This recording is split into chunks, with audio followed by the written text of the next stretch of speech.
You are watching South Asia Newsline, and here are the top stories we are tracking for you on Friday, the 26th of January. India exhibits diversity, military might at Grand Republic Day Parade. New Delhi rejects Pakistan's claim of involvement in targeted killings, calls it a malicious propaganda.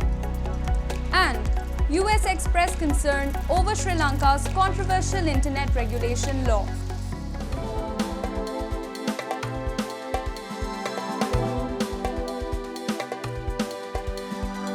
And now for all the details. India on Friday marked its 75th Republic Day by showcasing its military and cultural diversity in a colorful parade in New Delhi with French President Emmanuel Macron gracing the occasion as the chief guest. Take a look. India on Thursday marked its 75th Republic Day with a military parade and display of cultural diversity as President Draupadi Murmu led the celebrations in capital New Delhi, while French President Emmanuel Macron attended as a chief guest. The parade displayed the country's military prowess, tradition and culture at Kartavya Path, an elegant lawn-bordered boulevard that connects the presidential place to the India Gate. Accompanied by marching bands, troops from India's military and paramilitary marched in perfect synchronization. 120 soldiers from the French armed forces, along with one multi-role tanker transport aircraft and two Rafale fighter jets of the French Air and Space Force, also participated after Indian troops and aircraft paraded for the 2023 Bastille Day in Paris. The only serving active host cavalry regiment in the world, the 61st Cavalry, T-90 Bhishma tank, Nag missile system, infantry Swati and drone jammer system were some of the many weaponaries displayed during the parade apart from other defense attachments. Several thousand people watched the parade from seats around Kartavya Path, while the event was televised to millions more at home. One of the main attractions of the annual parade was the flypast of Indian Air Force aircrafts showcasing aerobatic skills. Meanwhile, as part of the celebrations, beating retreat ceremony was also observed at the Atari Wagah border, the road check post between India and Pakistan in northern Punjab state. The ceremony is not only a daily drill performed by the Border Security Force and the Pakistan Rangers, but it has also emerged as a major tourist attraction on both sides of the Radcliffe Line. India won independence from British rule on August 15, 1947, but it was not until January 26, 1950 that the nation declared itself a sovereign republic state with the adoption of its constitution. The drill at the border signifies the rivalry, brotherhood and cooperation between India and Pakistan.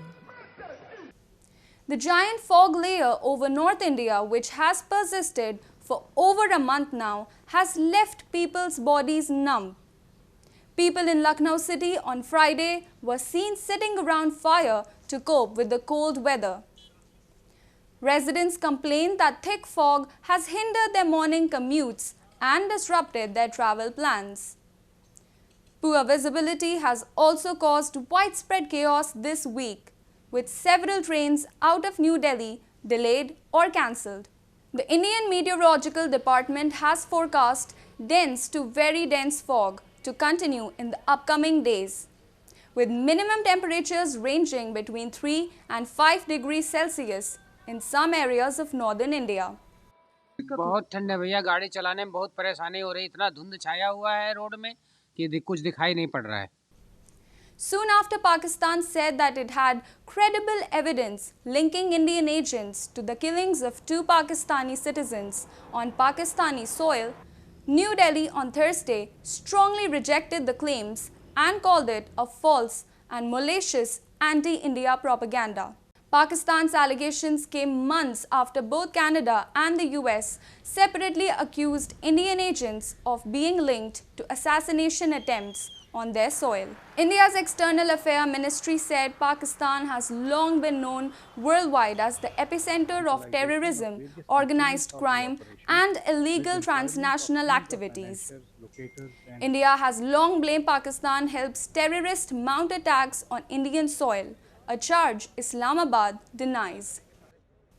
Bangladeshi authorities have been raising alarm over the increased numbers of missing Rohingya refugees at sea as they take risky boat journeys to reach Southeast Asia through the Bay of Bengal.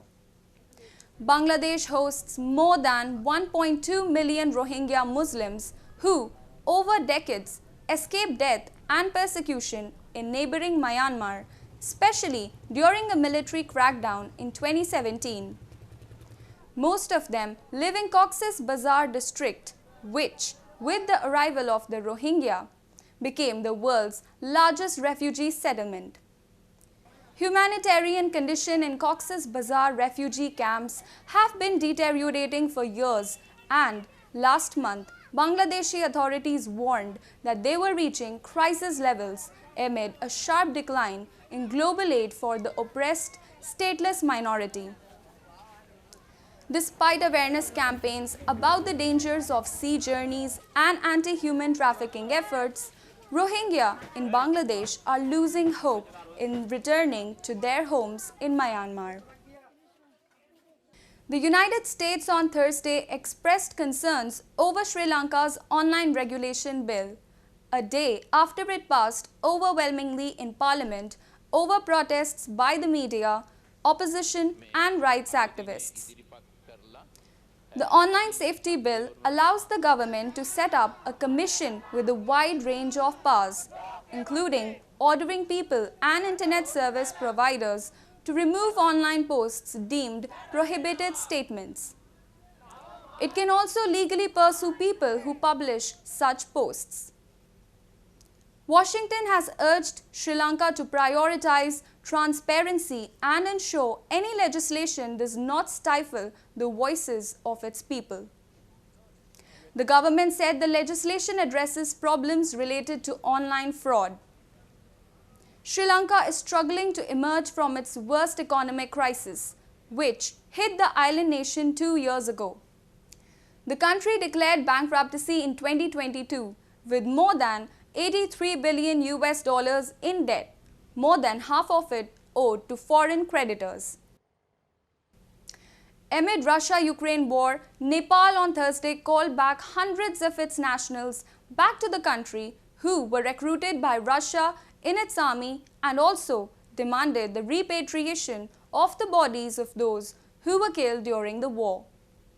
Nepal's Foreign Minister Narayan Prakash Soud said more than 200 Nepali nationals have been recruited by the Russian army to fight against Ukraine, and at least 14 of them have been killed so far. Soud added that Nepal has been seeking monetary compensation for the families of those who died. Nepali soldiers called Gurkhas are known for their fighting skills and have been serving the British and Indian armies following an agreement between the three countries. There is no such agreement with Russia or any other countries. That's all in tonight's edition. We will see you same time next week. Have a great weekend. Good night.